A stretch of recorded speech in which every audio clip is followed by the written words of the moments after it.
Hi there guys, Sam here. You join me in the Golf R on what is a pretty miserable morning, to be honest. It's been pretty been pretty terrible all week. But yeah, I thought I'd give quite like just like a little bit of an update on the Golf R, just on a few things just to show what how it's going.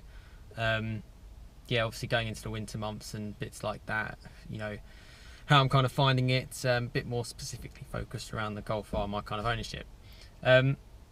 So yeah, as of today, I've done quite a few miles in the car, so I'm sort of just over sort of 15,000 miles now. The one thing I have noticed actually in the cold weather, and I guess other people can relate, is that when it's cold and you have cold start-ups and you're having short journeys, because that's what I've been doing, very short, sort of like less than sort of like even sort of 2 or 3 miles or less than 5 miles there and back, economy does sort of fall. And recently in the last sort of week I've been doing very short sort of frequent trips, and potentially giving it quite a bit of stick as well, so I haven't been exactly driving slow at times, but yeah, since refueling I'm sort of averaging around 25 miles per gallon. It's probably the lowest I've seen it actually, or certainly the lowest I've sort of monitored it.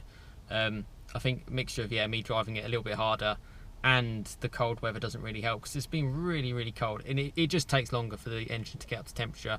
I'll potentially get to work and it wouldn't have even reached its kind of operating temperature, which isn't great, which just means it's just burning more fuel. As for like the wet weather, just been enjoying it really. When you can't really go outside, it's quite nice to actually be in a car which is as sort of composed and as stuck and as planted to the ground as this one.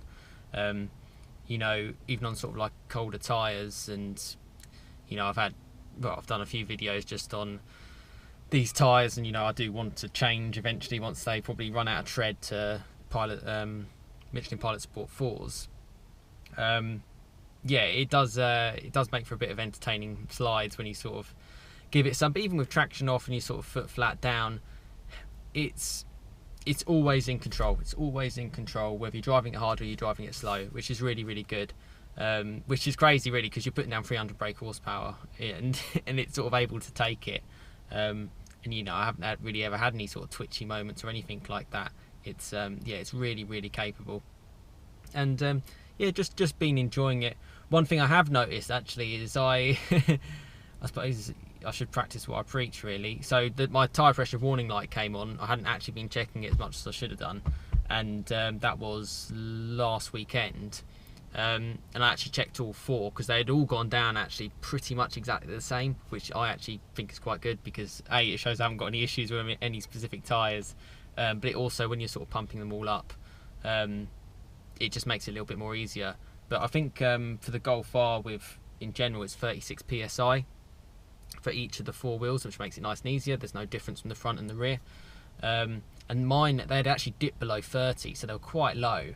The moment I pumped them all back up, you notice how the ride, well, suddenly everything becomes a lot more focused, which is cool. I like a direct car, I like a focused car. You can handle it a little bit better, but the ride does become a little bit firmer as a result of that connection.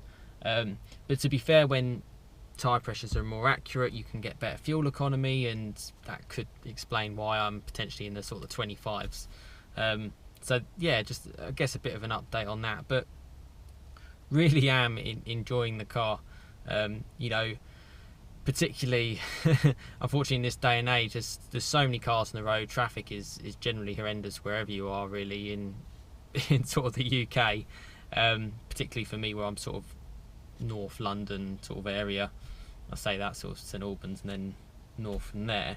It's you're very much start and stop traffic. It's not actually enjoyable to drive, and it does sort of put me off in the future when there's going to be more cars. The point of actually having a nice car to drive. But certainly for today, you can just about get on with it. To be honest, normally in sort of short journeys I'll try and like cycle to work and stuff like that, but the way the weather's been, I've used the car. But nonetheless, it's been great. It feels really secure. Even like kind of all-weather ability is sort of coming into its own. and it is a nice place to kind of chill out. And that two sides of the car is a big difference from that just normal day-to-day car to that, oh my god, flat out to the rev line, revving through the gears, you know, getting through the gearbox, you know, chucking it into corners, and it can take it really. And it is just as fast as pretty much anything on the road, and it's quite in the dark, I reckon it's quite an imposing car, certainly with the lights and bits like that, and the way it can gain speed so quickly. You know, it's got really good road presence, I think. Certainly more than the car had previously, which was a little bit skinny at the rear, and at the front it was okay because of the LEDs, but it wasn't a big car, so it didn't really have that kind of, you know, that sort of presence. But yeah, that was it. I just wanted to give it like a short sort of like 5-6 minute update, just on a few little bits around the car.